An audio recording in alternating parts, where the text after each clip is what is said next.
long as it goes in an arc, the string will stay taut. That has to do with the physics. Okay, here we go. I've got my yo-yo bag, and in my yo-yo bag I have a free spinning, non-returning yo-yo. Okay, hear that? Okay, that's the sound of precision ball bearings. So here, spin a yo-yo. I'm going to do orbit the Earth. There we go. And it's orbiting slowly, but it's spinning fast. And then I'm going to do around the moon. Look at that. And then I'm going to do the tether assist. Now normally we'd call that man on the trapeze, but it won't catch. And so it just bounces off the string. And it's kind of like the tether technology we use for satellites and things. So I call that the tether assist. And let's see if I can get it to come back now. Ah, there we go. And because I'm in space, and I get to name these yo-yo tricks as I invent them. So I call this Shoot the Planets. And I'm spending more time training to fly the robotic arm so I can snag this little spacecraft coming up here in a week or so called Dragon. And I haven't been spending as much time as I should working on my yo-yo training.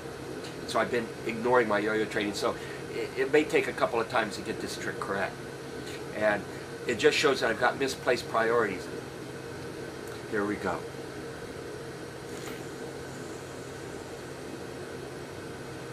Oh, so far so good. Orbit the Earth. And down. So I'm keeping it moving in an arc. There's 2. There's 3. Oh, how about that? Let's see if I can get it to come back.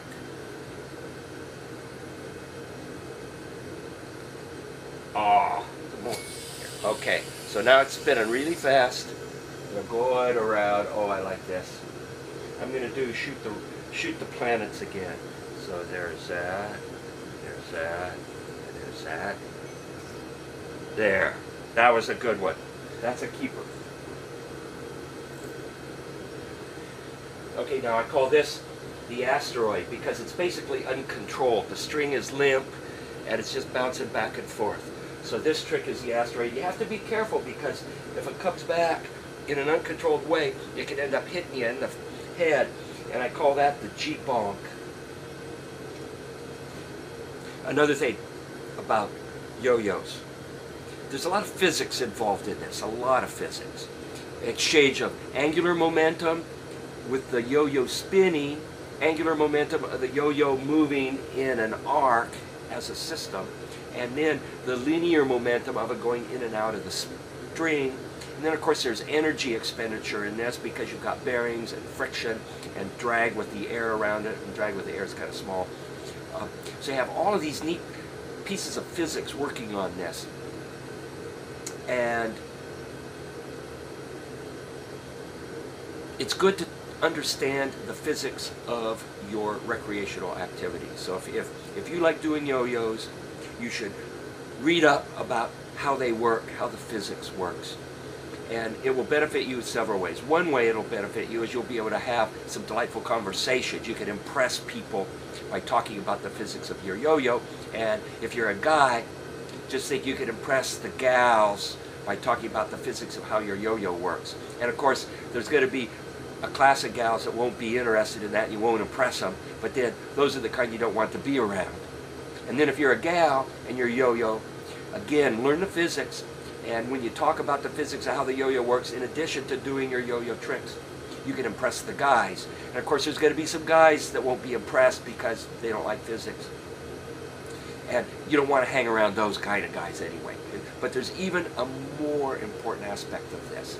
If you learn the physics of how the yo-yo works, and you can talk about that, that means you've learned a certain amount of physics. And when you learn a technical subject like physics, guess what? It helps you get a good job. And then, of course, when you have a good job, you can afford to buy these fancy yo-yos, and you can use your your spare time then to do even more work with your yo-yos. So here we go. Let's see if we can do it again. So orbit the Earth, orbit the Moon, orbit the Moon again. There's the tether assist. Okay, tether assist. Shoot the planets and come back. Hot dog, look at that. Again, I'm going to try shoot the planets again. Ah, that's a string jam. Oh man, and it hurts your finger. I hate it when that happens. Let's see if I can get this. One of the neat things about video is that you can edit out all these fades when you goon it up, you know, and then you can make it look like you're a real yo-yo champion.